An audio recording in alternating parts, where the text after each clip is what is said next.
我们电池包就光买测试车就买了7个，实在是运营成本太高了，我决定卖掉一些这个特斯拉的车子留个3台就够了。像这种呢，绝对是有性价比的。只要你打开摩车之家在里面找到最便宜的车子，我们就拿它来做对比车况是不是最好？那肯定不是我们基本上都是有拆解的车子，但是绝对是有性价比的。那我们来介绍我们第一个大宝贝，非进门的 Model 3，18年的国标车子75D你打开摩车之家看，最便宜也得要13个吧，我们就比它足足便宜1万块钱，12个就可以给你搞走所以跟人都正常的。这个还被我们自己升级了 FSD 就这个那些官方学位的话6万多块钱。这个呢就是现在最火的 Model 3的车子20年的 Model 3才跑了3万公里20年才跑了3万公里，我们自己才开了几千公里的一个车子。现在这个车呢，等一下就有粉丝过来看这个车的话，网上我看最便宜的也得8个多吧，我们6个多就肯定让你开走都不做便宜1万多块钱。这个是南牌的一手车看到没有 ？S85 的车型 ，S85 的车子最便宜的我刚刚看了一下也得7个多我们这5个都行了，反正就是主打就是性价比性价比一手车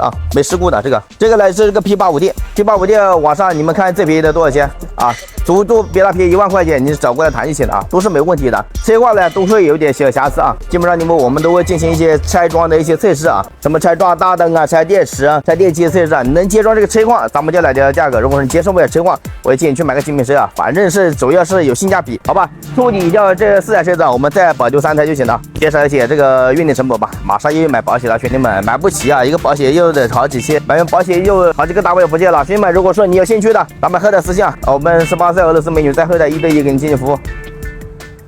我们电池包就光买测试车就买了7个，实在是运营成本太高了，我决定卖掉一些这个特斯拉的车子留个3台就够了像这种呢，绝对是有性价比的。只要你打开摩车之家在里面找到最便宜的车子，我们就拿它来做对比车况是不是最好？那肯定不是我们基本上都是有拆解的车子，但是绝对是有性价比的。那我们来介绍我们第一个大宝贝，非进门的 Model 318年的国标车子75D你打开摩车之家看，最便宜也得要13个吧，我们就比它足足便宜1万块钱，12个就可以给你搞走所以跟人都正常的。这个还被我们自己升级了 FSD就这个那些官方学位的话6万多块钱。这个呢就是现在最火的 Model 3的车子20年的 Model 3才跑了3万公里20年才跑了3万公里，我们自己才开了几千公里的一个车子。现在这个车呢，等一下就有粉丝过来看这个车的话，网上我看最便宜的也得8个多吧，我们6个多就肯定让你开走都不做便宜1万多块钱。这个是南牌的一手车看到没有 ？S85 的车型 ，S85 的车子最便宜的我刚刚看了一下也得7个多我们这5个都行了，反正就是主打就是性价比性价比一手车没事故的这个呢是个 P85D 网上你们看最便宜的多少钱足足别它便宜1万块钱，你找过来谈就行了都是没问题的。车况呢都会有点小瑕疵基本上我们都会进行一些拆装的一些测试什么拆装大灯拆电池拆电机测试你能接装这个车况，咱们就来聊价格。如果是你接受不了车况，我建议去买个精品车反正是主要是有性价比，好吧？处理掉这4台车子我们再保留3台就行了。介绍一些这个运营成本吧，马上又要买保险了，兄弟们买不起一个保险又得好几千，买完保险又好几个单位不见了。兄弟们，如果说你有兴趣的，咱们后台私信我们18岁俄罗斯美女在后台1对1给你进行服务。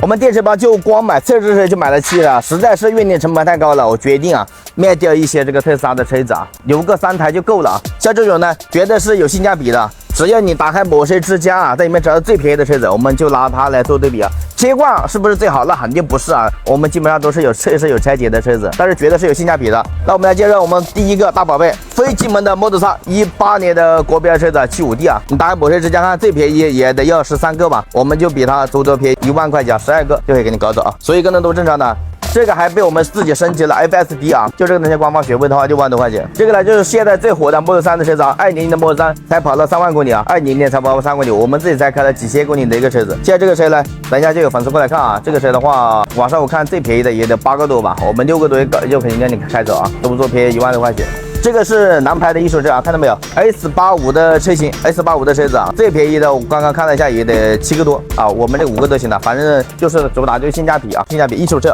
没事故的这个呢是个 P85D 网上你们看最便宜的多少钱足足别它便宜1万块钱，你找过来谈就行了都是没问题的。车况呢都会有点小瑕疵基本上我们都会进行一些拆装的一些测试什么拆装大灯拆电池拆电机测试你能接装这个车况，咱们就来聊价格。如果是你接受不了车况，我建议去买个精品车啊，反正是主要是有性价比，好吧？处理掉这4台车子，我们再保留3台就行了。介绍一些这个运营成本吧，马上又要买保险了，兄弟们买不起啊，一个保险又得好几千，买完保险又好几个单位附件了，兄弟们如果说你有兴趣的，咱们后台私信，我们18岁俄罗斯美女在后台1对1给你进行服务。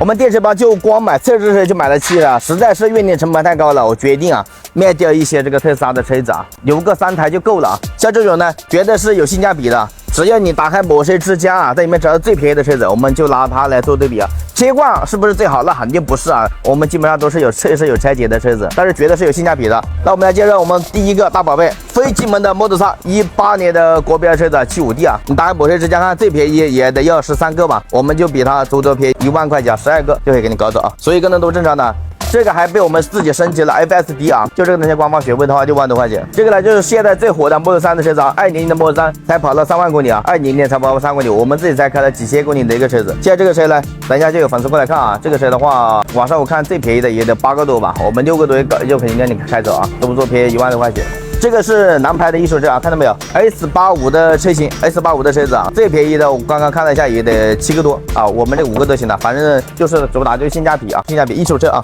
没事故的这个。这个呢是个 P85D，P85D 网上你们看最便宜的多少钱啊？足足比它便宜1万块钱，你找过来谈就行了啊，都是没问题的。车况呢都会有点小瑕疵啊，基本上我们都会进行一些拆装的一些测试啊，什么拆装大灯啊、拆电池啊、拆电机测试啊，你能接装这个车况，咱们就来聊价格。如果说你接受不了车况，我也建议去买个精品车啊，反正是主要是有性价比，好吧？处理掉这4台车子，我们再保留3台就行了。介绍一些这个运营成本吧，马上又要买保险了，兄弟们买不起啊，一个保险又得好几千，买完保险又好几个单位附件了，兄弟们如果说你有兴趣的，咱们后台私信，我们18岁俄罗斯美女在后台1对1给你进行服务。